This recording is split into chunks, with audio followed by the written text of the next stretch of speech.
For a very long time, Moses Kuria has always been in the news for both good and the bad.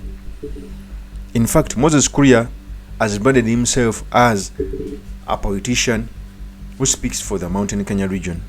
In fact, if you don't know the politics in Kenya, you may think that he has a lot of support in the Mountain Kenya region.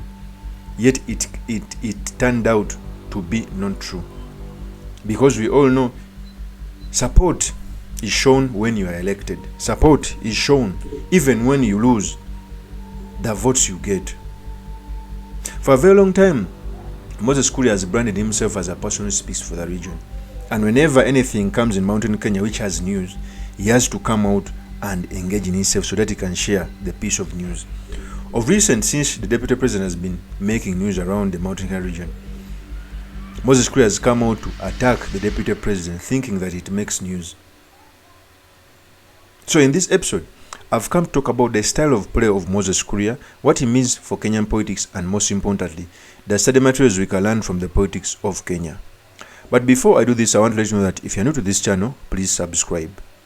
If geopolitics and economics is what you want, this will be definitely the right channel for you to subscribe to.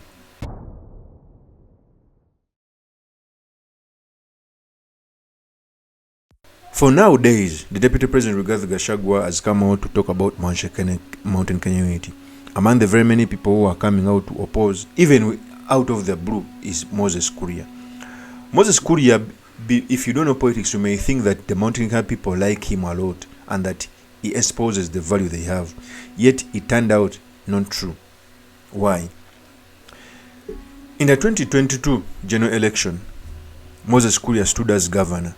He was the last. He was beaten by Kabogo.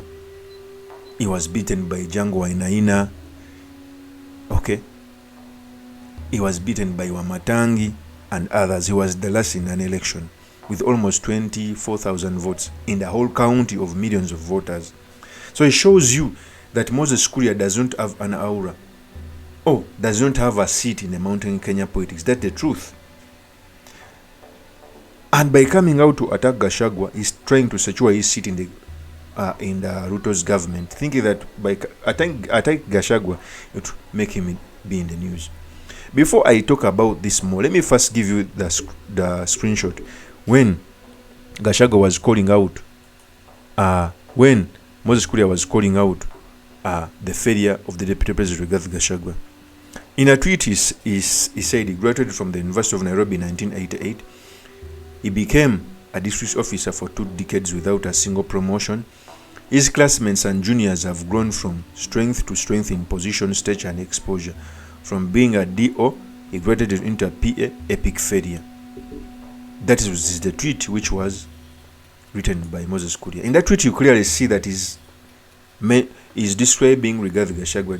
Rigathi Gachagua was a DO, was a PA for Kenyatta. Then he was one-time member of parliament, then he's the deputy president. He's trying to pull him down.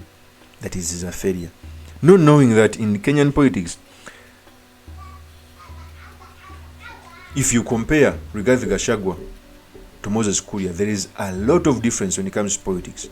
The other one is a deputy president. Even in history, it will be written. When you are a member of parliament and a minister, there are very many ministers. In fact, since the independence of Kenya, some ministers are not known.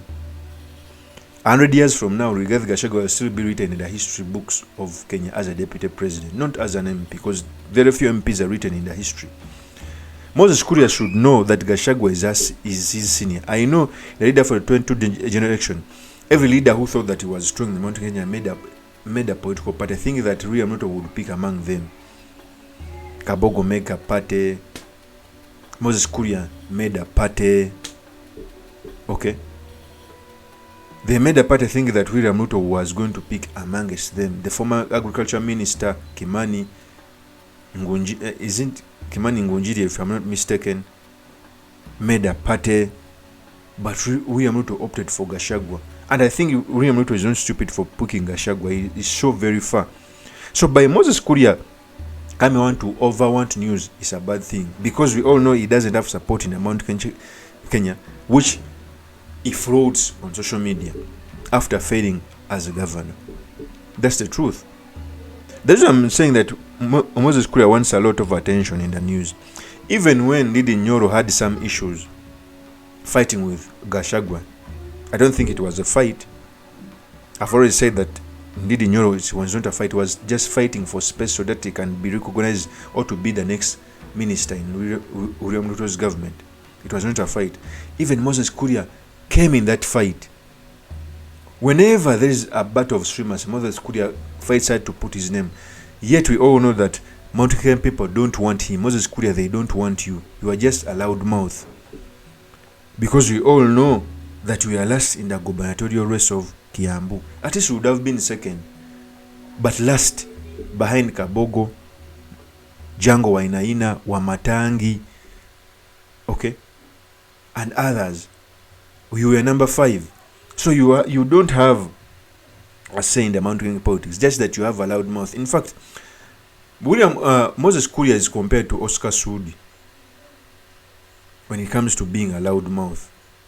Just that Moses Kuria is a version who went so much to school. That's the truth. So if you compare Rigathi Gachagua and Moses Kuria, there's a clear difference. One is more successful. He's a deputy president.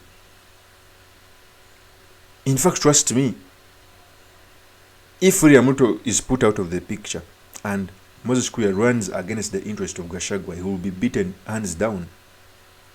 So Moses Kuria should stop giving himself a lot of importance because he lacks none. Of course, that's my opinion. Do drop me comments by commenting about this. Thank you very much for listening in. If this is your first time on this YouTube channel, I implore you to subscribe, like, and comment so that I can be motivated to do more of such videos. I'll see you on another one. Peace.